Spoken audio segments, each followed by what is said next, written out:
Now I would like to invite Brother Tashi Zahir. Assalamu alaikum.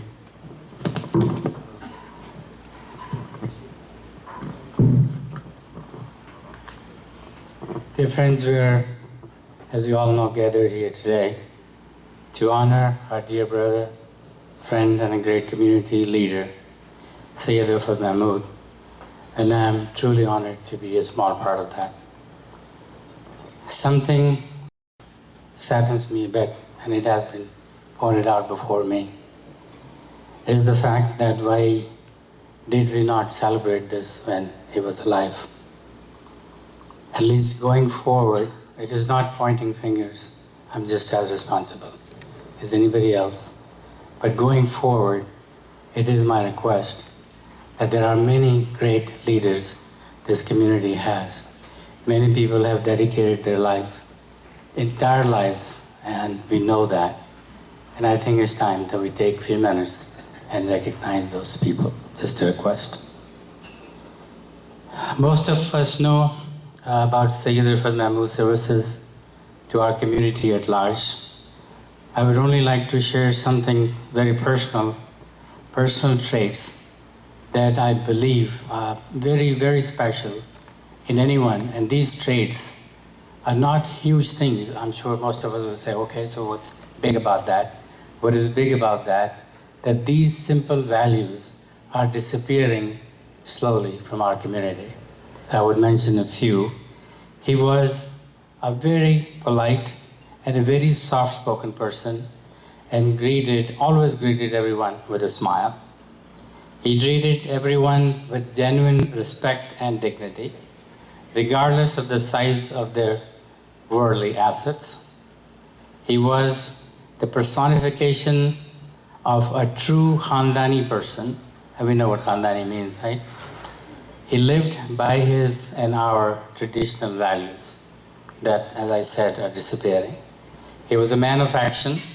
He did not sit around and wait for things to happen. He not only infused his own life with action, but also helped other people who were privileged to be part of his circle of influence. As a visionary, he created hopes and dreams, not only in the hearts of his peers, but in the hearts of our younger generation. He lived a purposeful life and was able to accomplish what most of us can only dream.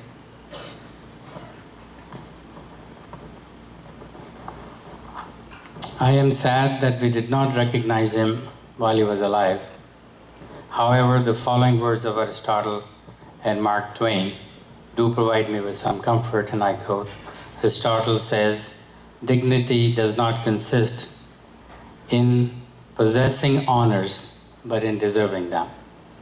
Mark Twain said, "It is better to deserve honors and not to have them than to have them and not deserve them." We know for a fact that Syed Mahmood deserved all the honors and a whole lot more. And I thank you for the privilege.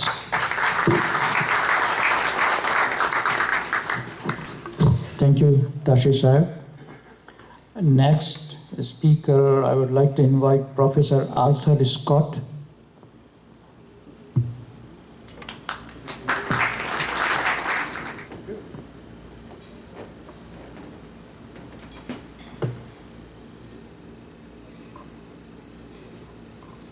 Assalamu alaikum.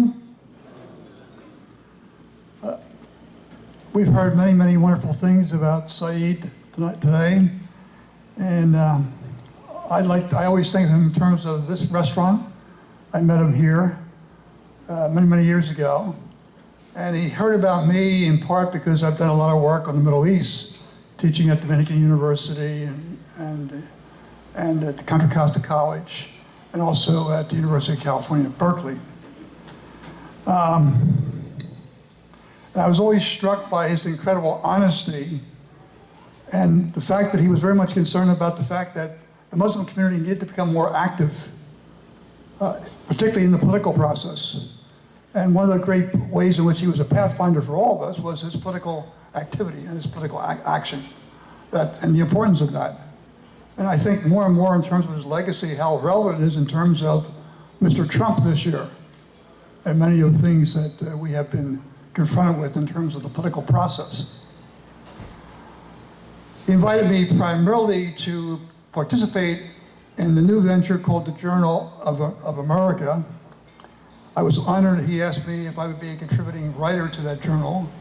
I have over the years written many, many articles in that journal.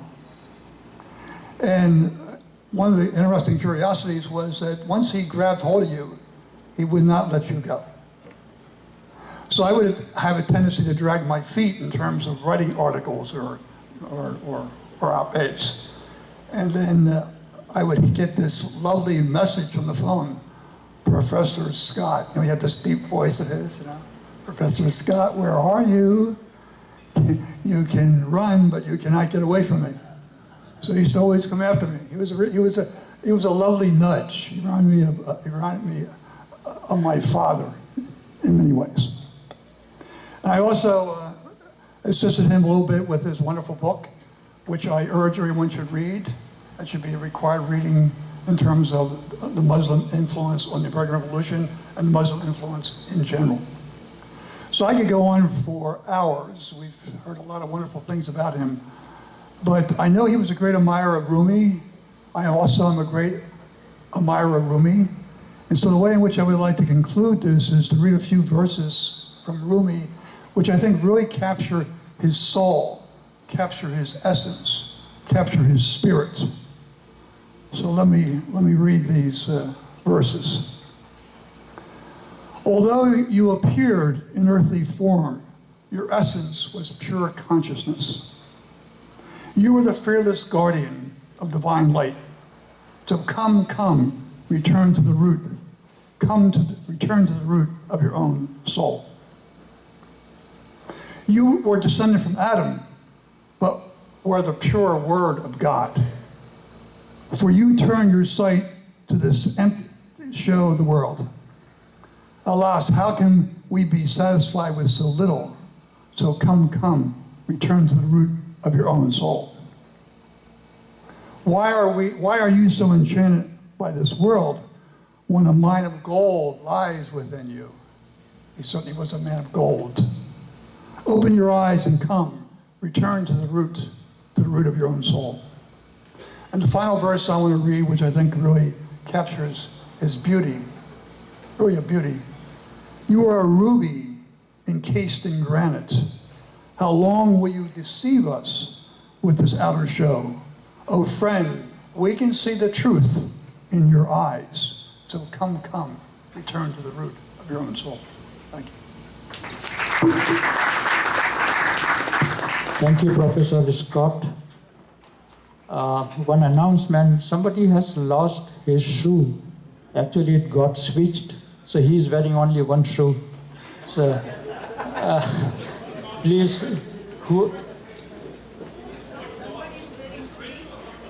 it is switched with somebody else's shoes. So, yeah, please check your shoes. If you find two different shoes, talk to him. Our next speaker is Brother Javed Khan. Javed Khan.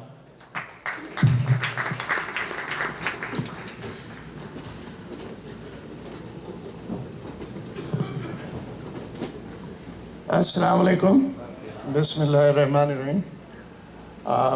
I don't have anything written, but I will just speak from my heart, and I promise you I'll be short. My association with Rifat Sahab was mainly as a supporter of his goals and dreams. And I try to do my best to whatever I can to support him. But his passion for this Muslim community, especially in America, and the desire he had to do things for them is really unmatched, except for a few people who have done so much for our community. And I miss the way he used to address me, that when he walks up to me and say, "Are Javed Saab, kuch karen to sahi is ummah ke liye." That was his starting point with me. So the thing is that we as a community, and Javed Elijah alluded to that, is that we really didn't stand up to his goals and missions. I think we failed to support him as a community, and I personally, individually, because his dreams and goals were really big, and it required a lot of resources, and we did not provide him with that. To give you just an example, that few months before he passed, he fell sick. I had the fortune of working with him to organize an event right here called the American Muslim Conference. We had finalized the flyer, we had worked out all the deals, the keynote speaker, and it was just a matter of time that we were going to announce, and it was supposed to be in the month of August. And I feel very sad that I have all that stuff on my desk, but he is no longer with us. So anyway, this is what and I will obviously miss him as a friend, as a community member. So may Allah subhanahu wa ta'ala forgive all his sins and place him in Jannatul Firdaus. Ameen. Thank you, Brother Javed. Next, I would like to invite Dr. Khalid Beg.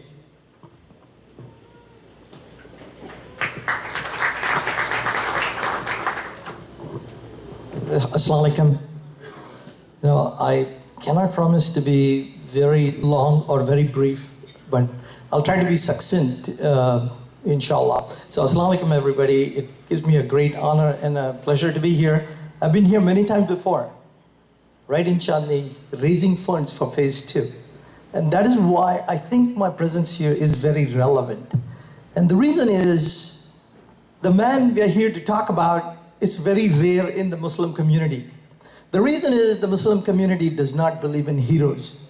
They believe in being, I'm sorry to say that, rather negative. So this, my friends, is a great opportunity to take advantage and honor and respect a person, Rifat Bhai, who was an amazing leader. Please think about this. Please pass it on to everybody you know, because you know why? You are not going to find a person like him anymore. I hate to say that. It takes a lot to be like him, and we're not going to find that. The reason we're not going to find that is, Allah subhanahu wa ta'ala, or God, gives people some great talent and abilities, and Rifat Bhai was one of them. You're not going to find people, as Zahra, his wonderful daughter, said that he founded 2 organizations. How many people do I know? How many organizations have I found? 0. So when I compare myself to him, as a leader, I can tell you I'm nowhere near where he was. And he was a great man. If you look at the email chain, when he passed away, and I was privy to that, mashallah, everybody had something good to say about him. How many people do we know where people are going to step out of their way and say, here was a good man, he was a statesman, he was a friend? I mean, you've heard that so many times from all the speakers here. He was a friend. I hope when I die, people will say the same thing about me. So I think it's time we respect and honor those people who have done a lot for this community. And Rifat Bhai certainly was one of them. And there's one thing I really want to share, something very personal with everybody. And before I do that, I really want to bring out 2 important points. I literally live in the hospital. My family doesn't know me that well because I'm living in the hospital. But there's one thing I've learned from that. We all learn from what we do, right? So the thing I learned was, I see a lot of people passing away for many years. I've done that for 35 years. So I've seen a lot of people go away, believe me.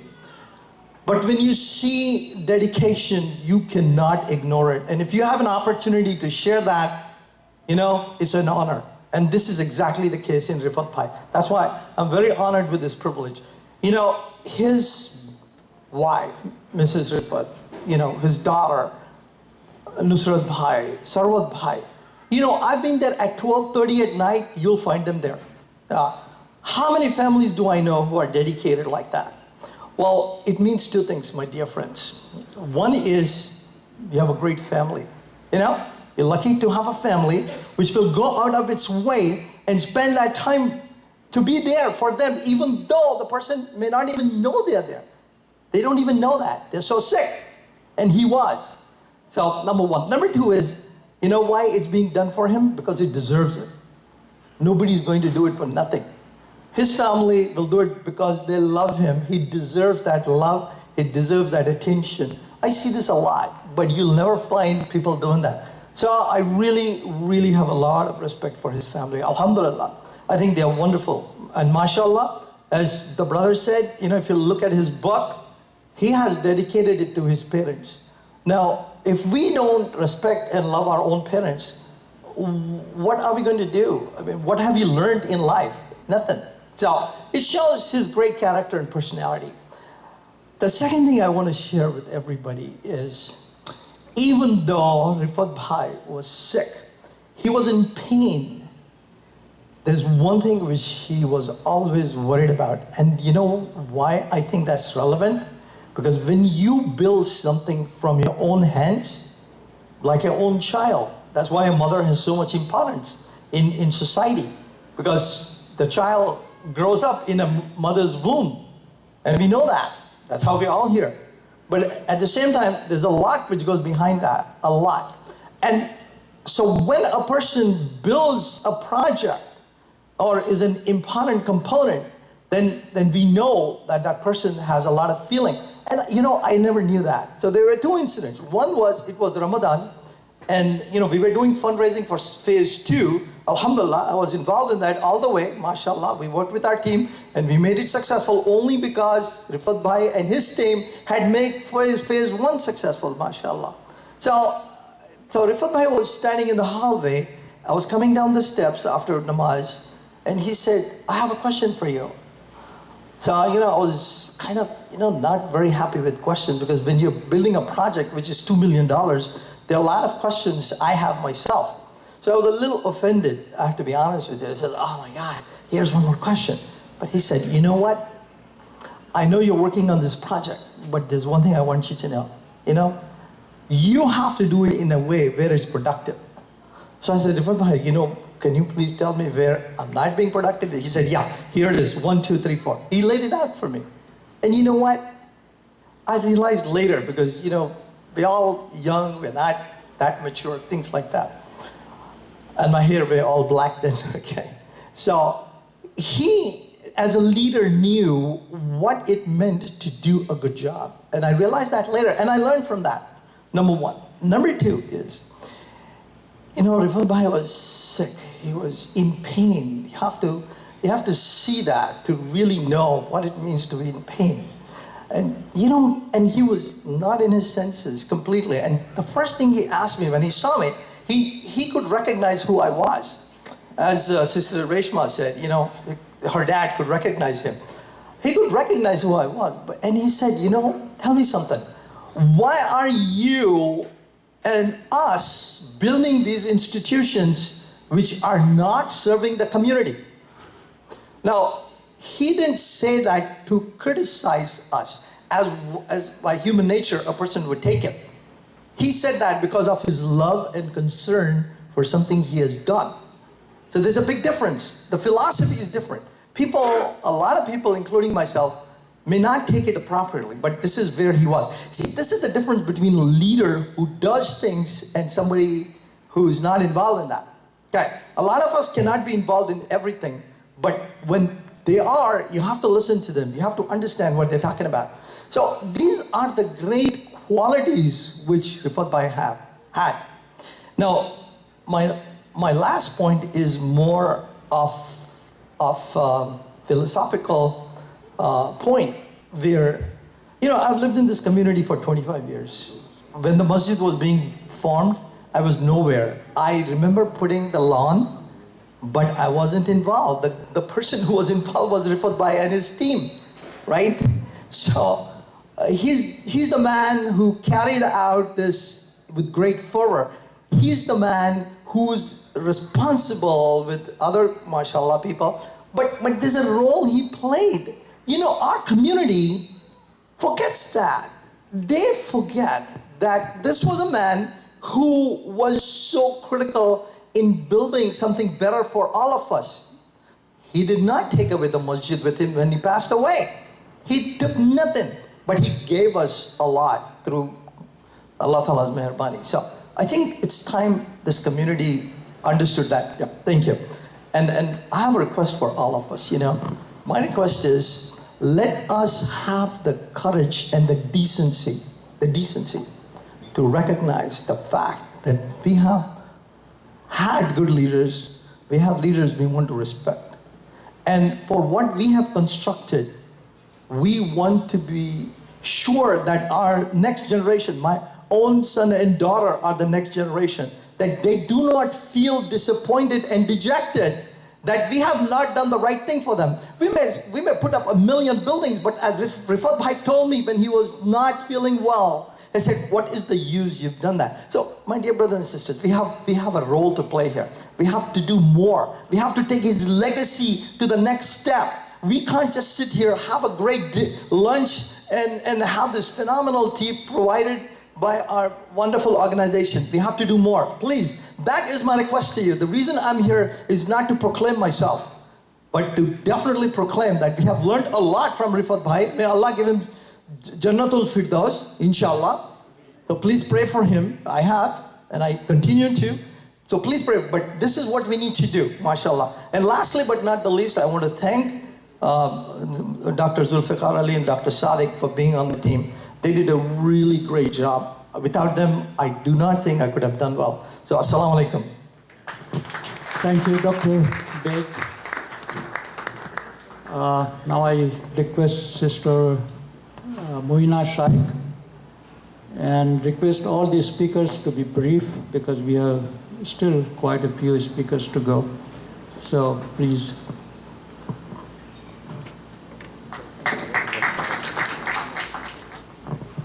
Assalamu alaikum. Looking around this room shows how much Rifat Bhai was loved and respected. MashaAllah, all of you are here today. So Rifat Bhai always dreamed big. We have heard this.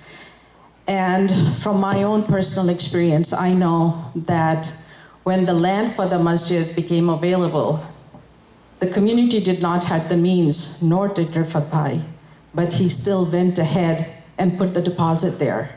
And because of his dream, the masjid is there today.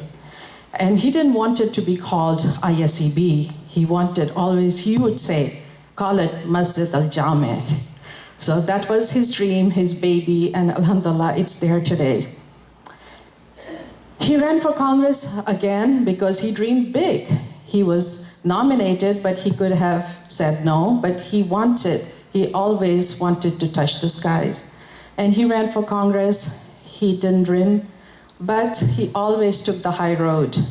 He went and forged relationship with his rival, Pete Stark.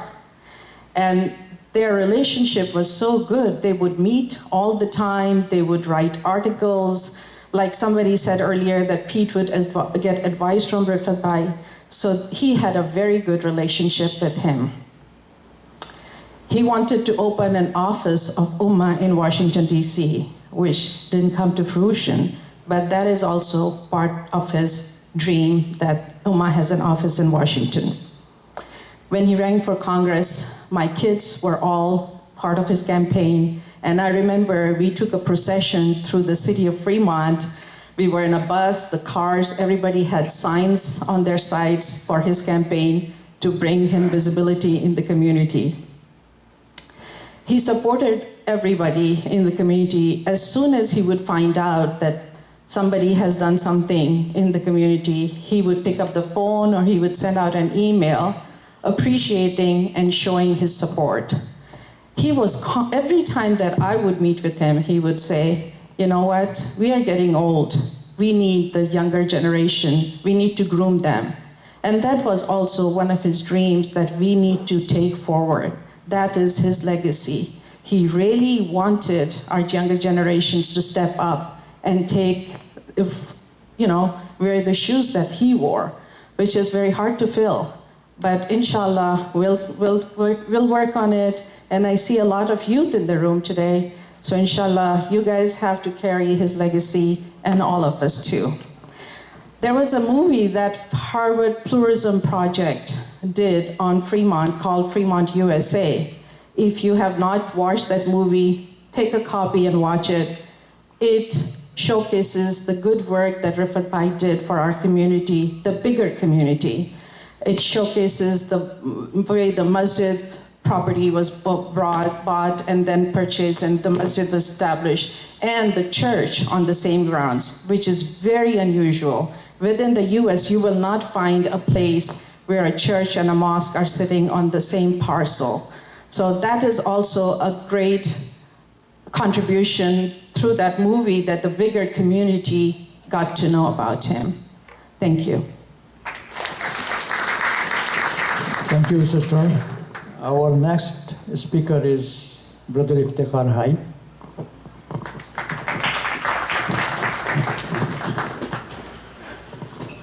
My name is Iftikhar Hai. I have had the opportunity of working with Rifat Mahmood for the last 45 years. And as part of United Muslims of America, one of the persons that I highly admire is Dr. Wahi Siddiqui, who motivated me in that direction, especially in the interfaith area. I want to thank you over there for personally doing that. I want to give some positive things on that. Although Rifat Mahmood is not there with us, but I will tell you how you can still help him. You know, just because he has gone away doesn't mean that you can stop his work. I mean, when he wrote the book, you know, so he asked me to personally distribute it to all the interfaith leaders, and I have I bought from him over 55 books. And sometimes they bought from me, and sometimes I gave it to them as gift. 55 books, you know, distributed. So still, you can carry on his legacy. I mean, you can still do it. You can still help him out, because it has helped me tremendously. Whenever I go to speak and I get called in churches, as a matter of fact, last week I was invited by the Episcopal Church, and I had taken the book, and I said I want to give this book as a gift. They said, no, we'll pay for it. So, you know, I've always found the Christian and the Jewish people, they'll never take anything for free. They'll pay you the price. So I still have got like 7 books over here. If anybody wants to have it, you're most welcome to, and it is only $25. And sometimes I would also feel very, very depressed, you know. I tell you what, going and doing interfaith work is not easy. It is the most unappreciative job, really. So he would come up with a share from Allama Iqbal, you know, which I still remember. He says, Yaqeen Mohkam, Amal Paham, Mohabbat, Fateh Alam, Jihad Zindagani mein yahi hai mardo ki shamsheer hai. So you cannot win anybody with hatred. You have to bring out love and compassion and go over there and do the job. Thank you very much. Thank you, Iftikhar.